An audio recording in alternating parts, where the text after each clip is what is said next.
This is not financial advice, not legal advice, for entertainment, educational purposes only, and anything I say is my opinion. Please don't make any financial decision based on anything I say in these videos. That being said, hit the like button, subscribe button, all that YouTube algorithm stuff so you get the videos I put them out. See what I'm thinking, see me analyzing that data. But like I tell every day, the data they release us is false. It meant it gives a false narrative of the market so we can make bad trading decisions. Listen, everyone is talking about FINRA admitting that they cannot see any FTDs that are overseas. Once these FTDs go overseas, they're no longer under FINRA's jurisdiction. So FINRA has no idea how many counterfeit shares have been sent overseas to hide out, hoping that retail investors sell their shares and they can get out for cheap. Let me tell you something. This is just my opinion. FINRA doesn't want to know about these FTDs, because if there's 50 million FTDs and the next day there are zero, FINRA needs to ask those bad actors what happened to the FTDs.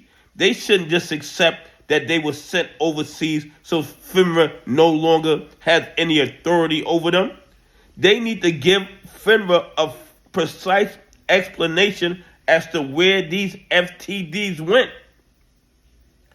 The thing is, FINRA benefits from the FTDs going overseas because it is less work for them, less responsibility for them. Because if FINRA was concerned about the FTDs or controlling the FTDs and protecting the market and protecting retail investors, what would they do?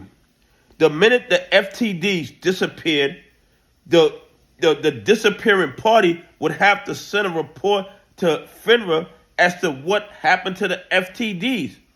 Did you close these FTDs out?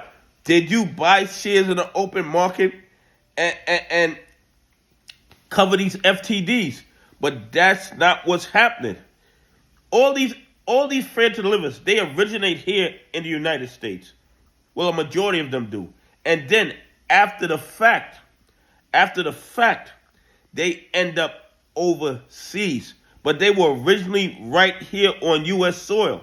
So if they were here February 1st and then February 2nd, they're not here anymore, shouldn't FINRA ask a question to the FTD holder as to where did they go?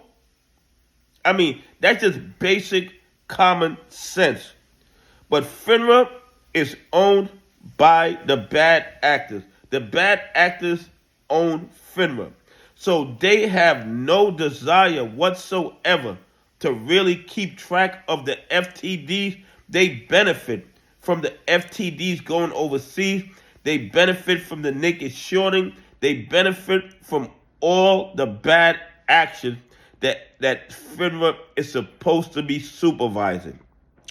So if you put the fox in charge of the hen house and you think he's not going to eat chicken, then you are not familiar with foxes, okay?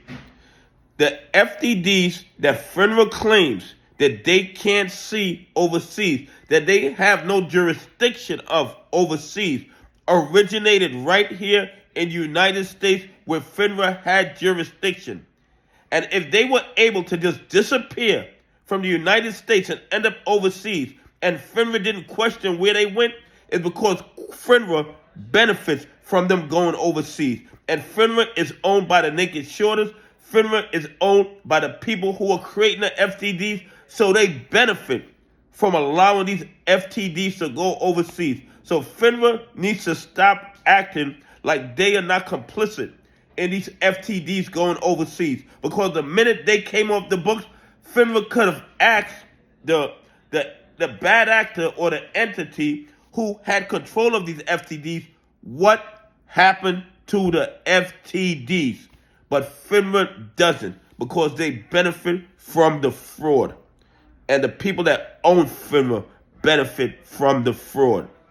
Anyway, please leave some comments. Tell me what you think. Do you think that FINRA has a responsibility to ask these entities what happened to the FTDs when they just miraculously disappear overnight. Anyway, have a great day. God bless, and I appreciate y'all on this journey with me.